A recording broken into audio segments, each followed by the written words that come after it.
I don't know if you work for the State Department or not, but apparently, if you work for the State Department and you have witnessed anti-Christian bias, Secretary of State Marco Rubio and the whole Trump administration wants you to tattle on everybody. And this is the headline that was in Politico recently. State tells employees to report on one another for anti-Christian bias. It's very Handmaid's Tale-esque.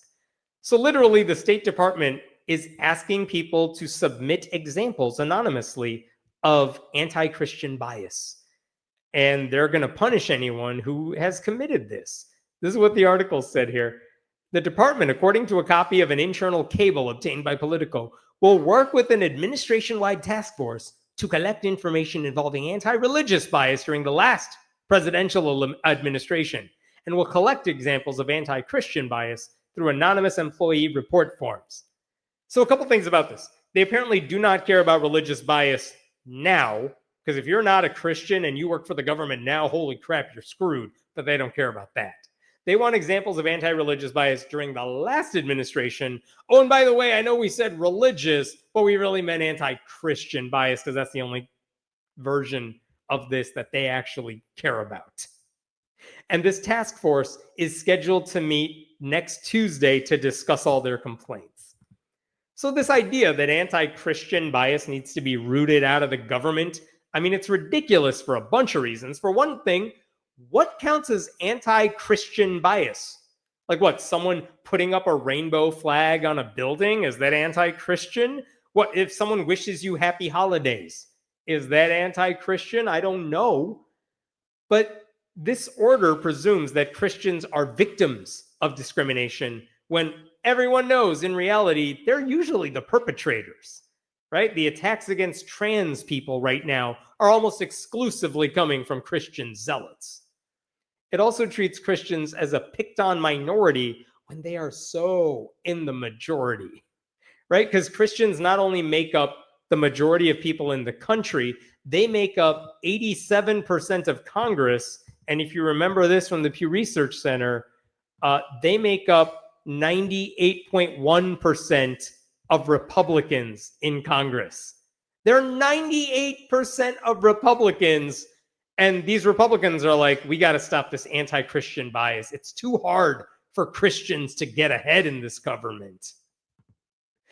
Like, as I've said before, complaining that Christians have it rough is like saying the problem with racism in America is that it really hurts white people. So if Christians are the victims, I'm sure non-Christian groups would love to trade places with them, at least with regards to how much persecution they receive and how much political power they have. And also, this directive sends a message that while Christians cannot be discriminated against, apparently everyone else is fair game. That's why the focus, even though they kind of say anti-religious bias, they clarify and they're like, yeah, but we're talking about anti-Christian bias. Like, Christians are singled out for special treatment. So if you want to go after Muslims and atheists, now's the time to do it because those complaints are not going to be taken seriously. Christians get top billing here. And again, I know I said this in the subtitle, but one of the State Department officials said it's very Handmaid's Tale-esque because that person wasn't allowed to even speak about it. So they had to do so anonymously. Now, if any of this sounds familiar to you, it's not because it's a repeat story. It's because like a month or two ago, maybe in February, Donald Trump issued an executive order for the Justice Department to form a task force to eliminate anti-Christian bias in the federal government. And that executive order, as I mentioned in a previous video, it had examples about anti-Christian bias, but when you actually dug through those stories, you realize those weren't examples of anti-Christian bias. Those are stories where Christians got punished, not because they were Christian, but because they were violating the law or because they were just being assholes in other ways. It's not because people oppose their faith. And so this State Department executive order is just kind of following what Donald Trump told them to do. Root out anti-Christian bias at the expense of all the other problems these agencies have. So this isn't really about getting rid of anti-Christian bias. It's a symbolic move to reinforce Christian supremacy. If you want a real example, though, of a Christian getting harassed for their beliefs, you don't have to look that far back. Do you remember like the day of Trump's inauguration? Like Trump went to a church service and the bishop there was Marianne Buddy, and she politely asked Trump to follow Jesus and have mercy on the marginalized. And how did Republicans respond to that? Well, from the Washington Post, here's what they said. It was Buddy's sermon that appeared to strike a nerve, circulating online after the service. Representative Mike Collins, a Republican from Georgia, wrote on X, the person giving this sermon should be added to the deportation list for just saying, hey, maybe you should follow Jesus. That's anti-Christian bias right there. Also, where are you going to deport her to? She's from New Jersey. Republicans also implied she was an idiot and that she's bad at her job. If you want another example of anti-Christian bias, maybe you could point to this story. Turns out Christian immigrants who helped elect Trump are now at risk of being deported. Even though they're Christian, they thought that would protect them. Turns out, sorry, you're brown. Get out of here. Like, those are far more direct examples. I don't even think this one is anti-Christian. It's just, you're an immigrant. They don't care if you're Christian. But the point is, these are actual examples of, like, Marianne Buddy getting attacked for her faith than anything you will find as a result of this executive order from Marco Rubio or Donald Trump.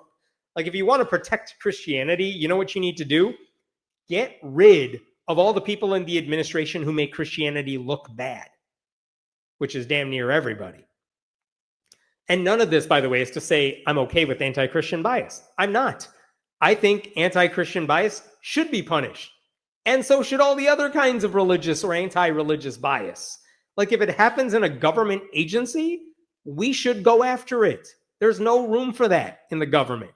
The problem here is the underlying theory that Christians suffer more discrimination than other religious groups, and that's why that needs to be eradicated, even if the method by which administration officials are going to learn about this, it just destroys morale inside the agency, because apparently anything counts as anti-Christian bias. Like, oh no, that Muslim looked at me the wrong way. We must end that person's job.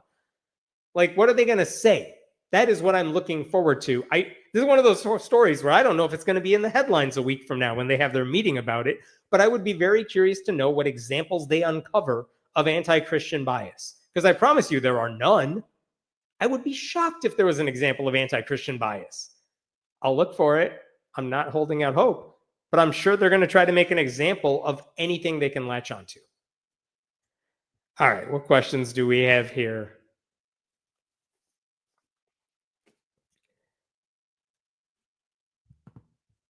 And then we will get to the tweets. How soon till the portal gets flooded with the script to the B movie?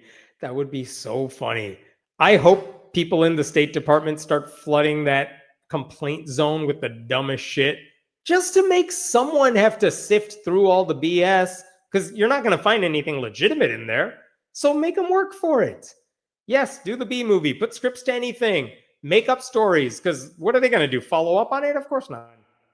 I'm not anti-Christian. I'm live and let live. Yes. I mean, that's the way I am too. Like, I don't want to see anti-Christian bias in the government, but I'm also well aware that Christians are not the victims of bias in this government and this administration especially. But again, let's go after all of it. Why are you singling out Christians? It's because that's the only group they actually care about.